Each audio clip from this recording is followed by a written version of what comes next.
આજ છે ને ગમે એમ કરીને એની પાસે પૈસા લેવાના છે આપણે. હા લેવાના જ છે. એ ભાઈ એ ગગો લે છે ને? પણ ગગો ભાઈ, પણ તમને કોઈને એના બાપાનું નામ આવડે? ભાઈ બ્રેક માર ને.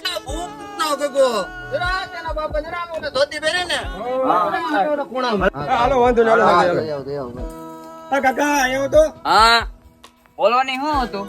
ભૂપતભાઈ તમારું નામ? હા ગગો તમારો છોકરો હા છે ક્યાં? હવે ઈ તો કામે જો, પણ તમારે કામ શું છે એનું? એલા પૈસા લઈ ગયો. એલા ભાઈ કેટલા લઈ ગયો તો? એલા લાખ રૂપિયા લઈ ગયો લગ્ન થી બાંધું કાઢીને. એલા ભાઈ એને તો લગન ને જ છે ને, હજી તો હું એનો ગોતું છું. પણ કાકા એ બધો વહીવટ તમારો છે, વ્યાજ તો ઠીક, અમારા મુર્ગા તો આપો. એ આપને રમાડી ગયો છે. એલા પણ તમે માથા કોઈ કરો, તમે કઈ મને પૂછીને પૈસા આપ્યા હતા એને? એલા ઈ અમારું જોવાનું હોય. એટલે તમે મને ફરતી કોર ઘેરી લીધો, તમે હું મને મારવા આવ્યા અને આ ધોકા બોકા મૂકી જો ને કે ધોકા પડ્યા રહે ને એક એક ઢીકો મારી તો વારી દે ગોટો થઈ જાવ રોડ ભેગી ના. પૈસા પૈસા કાઈ નહીં મળે ને, વેચી ના થઈ જાવ. તમે એને કેટલી વાર પૈસા આપ્યા?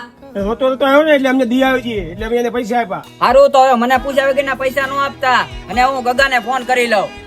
હાલો ક્યાં છો ગગા? અરે ઓલા 3 જણા આપડી ઘેર પૈસા લેવા ત્યાં કોઈ પાસે પૈસા લીધા હતા. કેટલા? 2 લાખ 1 લાખ? હા તો તું પેલા કેમ ખોટું બોલ્યો? અરે વાંધો નહીં, હા તું હવે ઘેર આવ્યું એને પૈસા દી જાઉં અને ગુડા જલ્દી ઘેર. તમે છે ને ભાઈ હવે મને પૂછ્યા વગરના પૈસા નો દેતા, હું જે તમને પૈસા આપી દઉં છું, બરોબર? તમે છે ને હવે પૈસા નો દેતા નકર તમારા ધોકે મારી.